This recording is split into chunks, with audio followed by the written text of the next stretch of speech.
One of the things that I frequently hear in the infertility world is, I have a child, why can't I have another one? Why can't I get pregnant again? Secondary infertility is so frustrating for so many women. And I'm here to tell you today a few points about things to look into and test, to talk to your practitioner about, to move you forward in your infertility journey and get that subsequent child of your dreams, right? So let's get started. So the first thing that I want you to look into is any trauma associated with your previous delivery, especially if you had a C-section. There could be adhesions and there could be scar tissue, either on your cervix or internally with adhesions with your tubes to your uterus or your tubes to your ovaries or any of those kind of things. So you may or may not be symptomatic, but it's definitely worth having a conversation with your practitioner, your OBGYN about. And if you are symptomatic, if you're having painful periods, if you're having any other dramatic symptoms, then you definitely want to take a look at that, right? So the next thing that I want you to take a look at is if you're experiencing secondary infertility, is something called Factor V Leiden. Now, Factor V Leiden is a clotting disorder, and this is a really confusing thing. It's a really confusing disorder for people to have because it can cause secondary infertility. And people think that, hey, if I had a blood clot, wouldn't I have had it with my first pregnancy? Wouldn't I have had symptoms or a blood clot other than just not being able to get pregnant? And that's not always the case. Your body handles estrogen less well as it ages. And so you could have had a first pregnancy and a healthy child in your 20s and then waited a few years, and now you're in your 30s or your late 30s, or maybe you're even pushing 40, and this secondary infertility is because you want a third or a fourth child and you're not able to get pregnant.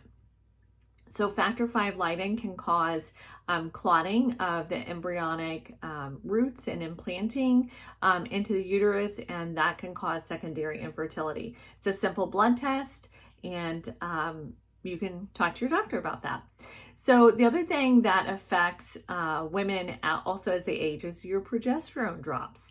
Progesterone is super important to fertility and to maintaining a healthy pregnancy. So often when you can't get pregnant, you're having chemical pregnancies and you don't know it. Maybe you had those pregnancy symptoms, sore boobs, bloating, late period, and then you never got a positive pregnancy test, but man, you sure felt pregnant. That could be because of low progesterone and you're actually not producing enough of the hormone to get a positive pregnancy test and having chemical pregnancies. So I would go ahead and talk to your practitioner about that. And the last thing I'm going to talk to you about today are undiagnosed autoimmune conditions, especially in secondary infertility.